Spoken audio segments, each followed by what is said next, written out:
Assalamualaikum warahmatullahi wabarakatuh. Eh, Selamat pagi ya. Semoga kita semua dalam keadaan sehat walafiat. Pada hari ini saya akan menyampaikan materi tentang aktuator. Jadi kita semua sudah tahu ya, mungkin ya tentang eh, aktuator yang digunakan di robot ya, seperti misalkan penggunaan motor. Nah, kita akan bahas lebih detail ya tentang apa itu aktuator dan bagaimana cara kerjanya ya.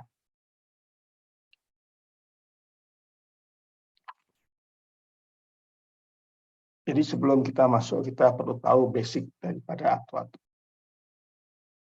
Jadi aktuator adalah suatu piranti yang digunakan untuk menghasilkan suatu aksi atau gerakan. Input dari aktuator biasanya adalah sinyal listrik dan outputnya adalah suatu gerakan baik itu linier maupun berputar. Sumber sinyal listrik bisa rendah ya dengan daya rendah ataupun dengan daya tinggi. Kalau misalkan daya sumber listrik sinyalnya itu adalah rendah ya, maka diperlukan namanya driver ya. Driver adalah suatu rangkaian yang digunakan untuk menaikkan daya sehingga aktuator tersebut bisa bekerja. Kemudian output dari aktuator bisa suatu posisi, bisa suatu kecepatan, ya, bisa suatu perpindahan. Dan pergerakan dari aktuator itu bisa dari beberapa mikron sampai beberapa meter. Nah, ini adalah konsep pergerakan dari aktuator. Jadi pertama kita ada kontrol signal dari komputer atau dari microcontroller.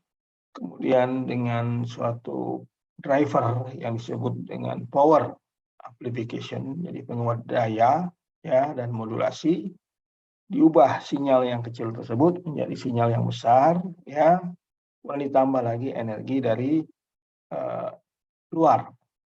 Nah, ini akan menaikkan dayanya sehingga mampu untuk menggerakkan aktuator. Lalu hasilnya digunakan untuk melakukan tindakan berputar ataupun bergeser atau bergerak ya dari suatu sistem fisik. Nah, aktuator terbagi menjadi 3 macam ya. Yang pertama adalah motor listrik ya, aktuator listrik, di mana untuk menggerakkan aktuator listrik seperti gambar di bawah ini ya, itu menggunakan driver. Ini driver namanya ya. Dengan driver itu maka listrik dari V ini ya itu bisa langsung ke motor. Jadi fungsi transistor di sini ada sebagai switch. Jadi kalau ada tegangan masuk ke bis transistor, maka dia akan mengalir daya dari V langsung ke motor sehingga motor mendapatkan daya dari V ini ya, bukan daya dari kontrol signal, bukan. Jadi kontrol signal biasanya sangat rendah sekali dayanya, sehingga dia memerlukan daya dari luar dari field, sehingga kalau tegangan field dengan ground maka mengakibatkan motor yang berputar. Nah, jenis lain aktuator adalah seperti pneumatik atau hidrolik. Ya, itu sama juga. Jadi dari kontrol signal ini akan menggerakkan solenoid. Solenoid akan bergerak mengakibatkan arah baik itu pneumatik ataupun minyak hidroliknya itu akan berubah ya, yang semula arahnya seperti ini ya, lalu berubah menjadi seperti ini. Jadi dari pompa itu ke kanan sini ya, sini, set, mengakibatkan ini terdorong ya, terdorong ke sini. Kemudian hasil daripada sisa minyak yang mesinnya didorong ini tertekan sehingga ke sini, lalu terbuang ke tangki ya, ini sini menjadi tangki penyimpanan ya. Jenis daripada aktuator itu ada 3 macam ya. Pertama adalah berdasarkan jenis medianya ya, atau bentuknya terbagi menjadi daya listrik ya, daya fluid ya, fluid itu bisa hidrolik atau mekanik, lalu ada piezoelektrik ya, menggunakan kristal piezoelektrik, lalu ada shape memory alloy. Shape memory alloy ini adalah campuran dari berbagai material dengan pemanasan maka akan berubah-ubah bentuknya ya, panjangnya akan berubah ataupun tebalnya akan berubah. Kemudian ada linear aktuator, yaitu gerakannya linear ya, ada solenoid, hidrolik, pneumatik.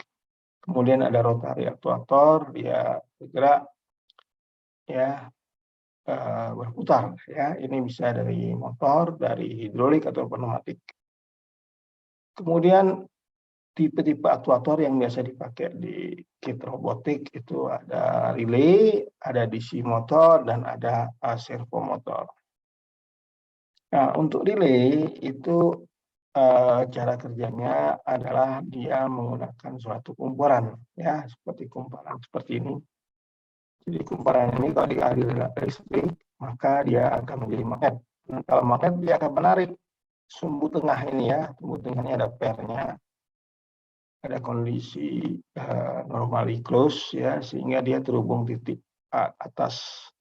Ketika ini dikasih sinyal maka ini menjadi magnet sehingga bisa menarik sumbu tengah ini nempel ke sini, sehingga yang terjadi adalah sumbu tengah dan sumbu bawah itu terhubung ya, mulanya hanya sumbu tengah dan sumbu atas. Jadi ini sebagai suatu switch ya, seperti ini ya. Jadi dari ini adalah rangkaian inputnya ya, kemudian ini rangkaian first circuit, artinya rangkaian yang atas ini ada 3 ya.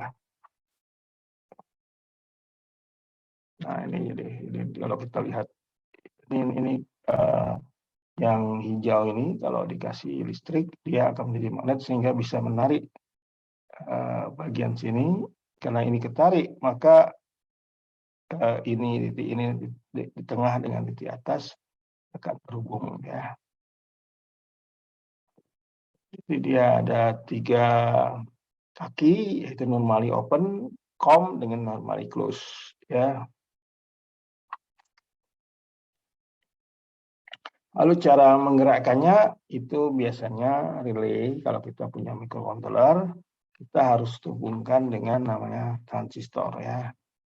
Dengan transistor ini, ketika kita kasih tegangan 5 volt ya, output dari microcontroller, maka transistor akan terkonek, jadi ground-nya akan terhubung ya. Kemudian ground terhubung mengakibatkan relay ini terhubung ya.